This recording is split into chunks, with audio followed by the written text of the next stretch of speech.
ఇప్పుడు నిన్నగాక మొన్న దీక్షా దివాస్ జరిగింది కేసీఆర్ దగ్గర. ఆ దీక్షా దివాసు గతంలో 2009లో చేసినటువంటి దీక్షా దివాస్లో కాంగ్రెస్ పార్టీ వాళ్ళు ఏమంటున్నారు అంటే కేసీఆర్ చేసింది దొంగ దీక్ష, బూటక దీక్ష, దీక్ష చేసుకుంటూ టిఫిన్లు చేసినటువంటి రోజులు అవి అని కాంగ్రెస్ పార్టీ నాయకులు అంటున్నారు. దీన్ని ఏమంటారు పెద్ద ఆయన? దాన్ని అది దొంగ దీక్షన సరి అయిన దీక్షన జనాలందరూ చూసిండ్రు, 4 కోట్ల మంది ప్రజలు చూసిండ్రు. దాన్ని ఏ రకంగా అయింది, ఎట్లా అయింది, ఎంత ఉద్యమం చేస్తామైంది, ఎంత ఇవ్వాలి, మేము ఇచ్చాము తెలంగాణ అంటారు కాంగ్రెస్ వాళ్ళు. వాస్తవం వాళ్ళు ఇచ్చిండ్రు. 1200 మంది పిల్లల బలిదానాలు అయిన తనకు ఇచ్చిండ్రు. ఫస్ట్ తొలి జీవి పోయింది శ్రీకంఠాచారి, తర్వాత జీవి పోలీస్ కిష్టయ్య, తర్వాత యాదిరెడ్డి ఢిల్లీలో ఆత్మహత్య చేసుకున్నాడు. విన్నావా? అసొంటివి ఎన్ని వందలుగా మనం జీవులు పోయిన తర్వాత తెలంగాణ ఇచ్చేటోళ్ళు ఇప్పుడు కాదు, 69లో చెన్నారెడ్డి ప్రభుత్వం ఉన్నప్పుడే వచ్చేటువంటి తెలంగాణ. అప్పటి నుంచి మక్క పెట్టారు. మొన్న ప్రజలందరికీ అవగాహన వచ్చేపాటికే కేసీఆర్ దీక్ష చేసేపాటికే ఈ తెలంగాణ డివైడ్ అయ్యింది, లేకపోతే అయ్యేది కాదు. ఉమ్మడి రాష్ట్రం ఉన్నాగా మొత్తము తెలంగాణ 119 మంది, అక్కడ 200 మంది 300 పైచులుకున్న ఎమ్మెల్యేలల్లా ఇవాళ అదే పోర్షన్లో ఉంటే ఇప్పుడున్న సీఎంకు కుర్చీ దక్కే అవకాశం లేదు. తెలంగాణ దివాడు అయ్యేపటికే దొంగ దీక్ష చేసిండు కదా, వాస్తవం దొంగ దీక్ష ఒప్పుకుందాం. దొంగ దీక్ష అయ్యేపటికనే ఇవాళ ఈ సారుకు కూర్చొనింది. ఒక విషయం చెప్పండి, ఇప్పుడు బక్కపలచటోడు ఈయన వల్ల ఏమైతే తెలంగాణ రాష్ట్రం తేవడం అని కూడా అన్నటువంటి మాటలు అప్పట్లో, అంటే దానికి ఏమంటారు? ఇప్పుడు మీ సమాధానం ఏంటి?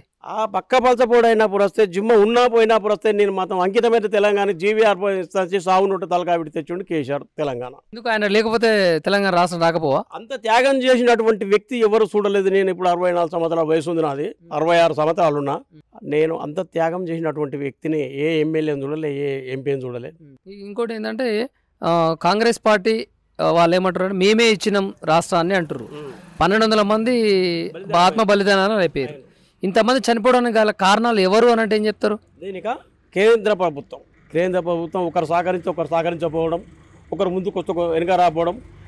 ఎవరికైనా ఇప్పుడు అసలు లెక్క పెడితే తెలంగాణ బిల్లు పార్లమెంట్ కావాలని సంతకం పెట్టిందంటే పాపం చచ్చిపోయింది. సరమసర బీజేపీ పార్టీ తరఫున ఎంపీ ఉండి సోనియా గాంధీ తోటి పోటీ చేసి గెలిచింది ఆమె. సుష్మా స్వరాజు సంతకం పెడితేనే బిల్ పాస్ అయింది తెలంగాణ డివైడ్గా. విన్నావా? అయితే ఇంకో విషయం ఏంటంటే కాంగ్రెస్ పార్టీ సీఎం రేవంత్ రెడ్డి ఏమంటున్నారంటే ప్రజలందరి గుండెలో నేనున్నా, నన్ను ఆశీర్వదిస్తారు, మరో 20 సంవత్సరాలు కూడా నేనే సీఎం అవుతా అంటున్నాను. సంతోషం. ఆయన అందరం రాసి పెడితే ఉంటుంది ఆయన కోరుకున్న కోరిక. ఆయన అందరం రాసి పెట్టిన బ్రహ్మదేవుడు దిగి వచ్చినా ఉండదు. అది ఆయన అదృష్టం. అది మొన్న అయితే ఎవ్వడు అనుకున్నారా రాదు రేవంత్ రెడ్డి సీఎం కాడు అనుకున్నారు. ఇంకా ఒకటి కూడా చెప్తా, నేను చూస్తున్నంతలో కూడా 5 సంవత్సరాలు ఎవరు కూడా చేయలేదు కాంగ్రెస్ పార్టీలో సీఎం పీఠ మీద. సరిగ్గా ఏది మన వైఎస్ రాజశేఖర రెడ్డి గారే చేసిండు, పనులు మంచిగా చేసిండు. ఆయన కాంగ్రెస్ పార్టీ మనిషి అయినా కానీ ఆయన ఉన్నప్పుడు మాత్రం ఎక్కడ ఉంచుతాను అక్కడ ఉంచుండు, ఏ లేకుండా మంచి అవగాహనతో చేసిండు రాజశేఖర రెడ్డి. కోట్ల విజయభాస్కర్ రెడ్డి చేసిండు, రూషేవి చేసిండు, నల్లాడి కిరణ్ కుమార్ రెడ్డి చేసిండు. నా లెక్కల నేను చూసుకుంటూ వస్తున్నా, కానీ ఎవరు కూడా ఉండలేదు. ఏది 5 సంవత్సరాలు 5 సంవత్సరాలు అని చెప్పని ఎవరైనా 5 ఏళ్ళ 3 ముఖ్యమంత్రులు అయిన వాళ్ళు అయ్యిండు. గట్టి మునగాడంటే రాజశేఖర రెడ్డి. రానున్న రోజుల్లో ఎవరి పాలన వస్తుంది అనుకుంటున్నావు? అది ఏదేమైనా రానున్న రోజుల్లో ఏది ఎక్కడ పోయినా మళ్ళా బక్కోడో బొక్కోడో దుడ్డోడో ఎవడేమైనా మళ్ళీ కారు గుర్తు ప్రపంచం 2028 మళ్ళీ చేపడుతుంది పీఠం. పింఛన్ వస్తుందా? వస్తుంది. ఎంత? 2000. 4000 ఇస్తున్నా అంటారుగా. 4000 ఇచ్చింది ఎక్కడ ఇచ్చిండు ఆయన, ఏం చేసి ఉండవు. కానీ మాకు ఇచ్చింది అయితే 2000. ఈయన పింఛిందారే, ఈయన పింఛిందారే, ఆమె పింఛిందారే, ఆయన పింఛిందారే, అవతల ఉన్న పింఛిందారే, నేను పింఛిందారనే. ఆయన 4000 ఇస్తే 2000 చెప్పాల్సిన కర్మ మాకెందుకు వచ్చింది అన్నాడు. ఏమన్నారంటే నేను రేపు గెలిపిస్తే 2023 నవంబర్ 30 తారీఖు బేసావర్ నాడు ఎన్నిక అయింది అన్నాడు. ప్రతి ఒక్కరికి కూడా నేను మంచిగా మీకు మేలు చేస్తా అని చెప్పి అన్నాడు. సరే అన్నారు. జనం కూడా ఊకే అంటున్నారు, మార్పు కాలనుకుని మార్పు కోరుకుని వచ్చిండు. 4000 పింఛని 4000 చేస్తాడు. ఆశపడ్డాం మేము. పేదలకు కేసీఆర్ బిడ్డ పెళ్లి చేస్తే 1,00,000 ఇస్తుండు, దానికి తోడుగా తులంబంగారం పెడతాడు, వాగ్దానం ఇచ్చిండు. మీ ఊర్లో మా ఊర్లో ఇప్పుడు నేనైతే నాకు బిడ్డలు లేరు, నేను పెళ్లి చేయలేదు. ఆ ఉదయం ఎప్పుడు చెప్పొద్దు. చేసినోళ్ళకి ఎరకాయ కాదు వచ్చింది రాజు మాత్రము ఉత్తమ మాట్లాడితే కరెక్ట్ కాదు. చేసినోళ్ళకి ఎరక, ఎవరి ఆవేశం ఎవరి బాధ వాళ్ళకి ఎరుకుంటుంది, కానీ ఇతరులకు తెలియదు కదా. విన్నావా? కేసీఆర్ అప్పుడు ఆయన తెలంగాణ ప్రభుత్వం ఆయన వచ్చినాక మహిళలకు బతుకమ్మ చీర అని చెప్పి పెట్టిండు. అది పాలిటరీ గుడ్డనా మంచి గుడ్డనా కట్టుకునేది తీసుకొచ్చి పారేసిండ్రా. మొత్తం మీద మాత్రం అప్పుడు ఆయన ఇచ్చిండు. వీళ్ళు కూడా ఇస్తారు ఇంద్రమ్మ చీర అని పెట్టి. అదే సార్, అప్పుడు అలా ఇచ్చిండ్రు. ఈయన వచ్చినాక 2 దశలు అయిపోయినాయి. మరి ఆయనతో పాటు అదే లెక్కలు ఆయన ఇచ్చేది ఉండే, ఇయ్యలేదు. ఇస్తా అన్నాడు.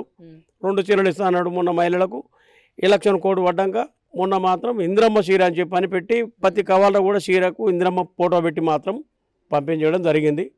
ఇంకో కొంతమందికి అందలేదంటారు, కొంత నెక్స్ట్ విడతలు వస్తాయి అంటారు. అది అంతవరకు ఉన్నది. ఇప్పుడు సర్పంచ్ ఎలక్షన్, స్థానిక ఎలక్షన్స్ వస్తున్నాయి కదా, సీఎం బాట బట్టి ప్రచారానికి తిరుగుతుండే, ఏమనుకోవచ్చు, ఎలా చూడొచ్చు అంటావు ఇట్లా?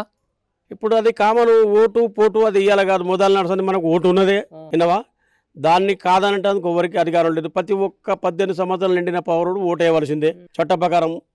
ప్రచారానికి సీఎం రేవంత్ రెడ్డి తిరుగుతుండంటే ఏమంటారు? రేవంత్ రెడ్డి తిరుగుతున్నాడు అంటున్నావా?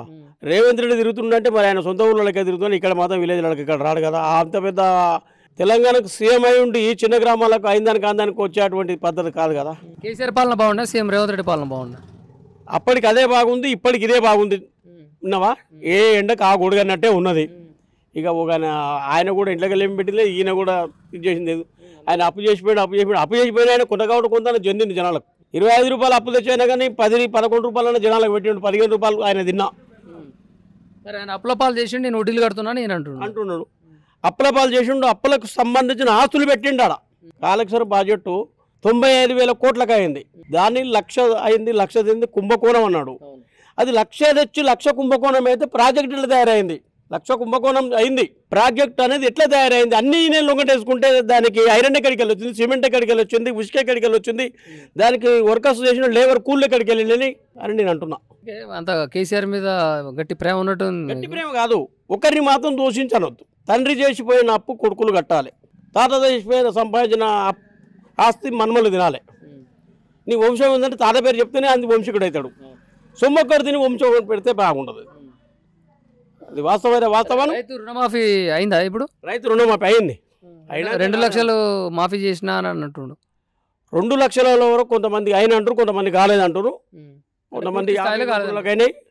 నేను వాస్తవానికి అవదని చెప్పాలి, 50,000 నాకు కూడా అయినాయి. రైతు బంధు అయితే పడతలేదు. ఇప్పుడు కేసీఆర్ పాలన ఉన్నప్పుడు రైతు బంధు పడ్డదా? ఎకరానికి 5,000 ఇచ్చిండు ఆయన 5,000 ఇస్తుండు. సంవత్సరానికి ఆయన 10,000 ఇస్తుండు, సంవత్సరానికి 12,000 ఇస్తా అన్నాడు ఆయన. ఇంకొకటి కౌలుదారి కూడా చాతగాక భూమి దున్నే చాతగాక మొదలు కౌలుకి ఇస్తే చేసిన కౌలుదారి కూడా ఇస్తాను అన్నాడు ఆయన.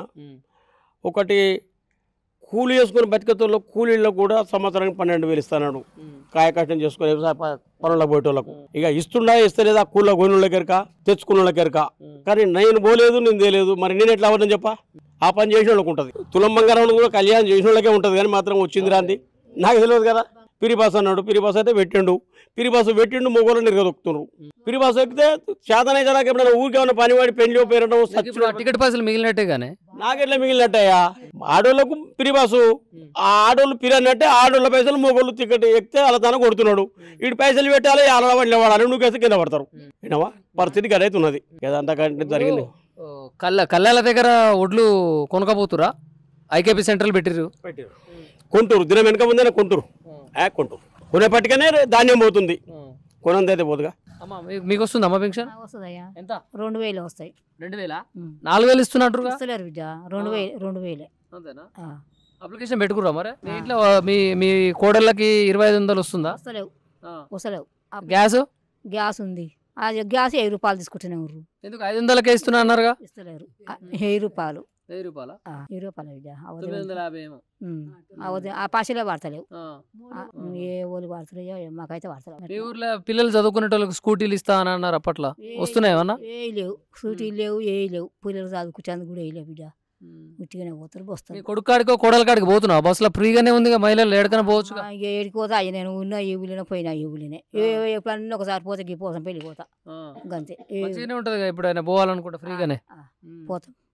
అందరూ ఉపయోగించుకుంటారు మీ ఇంట్లో ఆడవాళ్ళంతా? మేమా నా కొడుకు 3 కొడుకులు, నా కోడళ్ళు ఇట్లా ప్రయాణం చేస్తారా? పోతాం, అందరం ఒకసారి పోయి వస్తాం. ఈ 2,000 అప్పుడు కొత్తగా వచ్చినాయా? అప్పటి నుంచే ఇస్తుండు, ఎప్పటి? కేసీఆర్ నుంచే ఇస్తుండు. ఈయన 4,000 ఇస్తాను, ఈయన ఇయ్యలే. 2,000 ఇస్తుండు. మరిగా ఇస్తాం అంటుండే, ఇస్తాను బిడ్డ. మరి ఏం చేస్తాం మరిగా, ఏదో పింఛన్ వస్తుందానే? వస్తుంది. ఎంత? 2,000. 4,000 రావట్లే? లేవు. అందరూ ఒకటే మాట అంటారు 2,000 అంతా 2,000 ఆయన అవడం ఏం లేదు. 2,000 వస్తుంది, ఏం లేదు. ఇది 2000 ఇస్తుంది గంటకి ఏం లేదు. ఏమైనా పొలం ఉందా నీకు? నాకు 1 ఎకరా ఉంది, 2 ఎకరాలు ఉంది. 2 ఎకరాలు రైతు బంధు పడుతుందా? పడతాడు పడతాడు. రుణమాఫీ అవుతుందా 2 లక్షలు? మాబాయి రైతు బంధు పడతలే. పడతాడు. నీకు వస్తుందానే? 2000 వస్తాయి. 2000 ఇస్తారు. అదే 2000. 4000 ఇస్తామన్నారు, ఇస్తలేరుగా.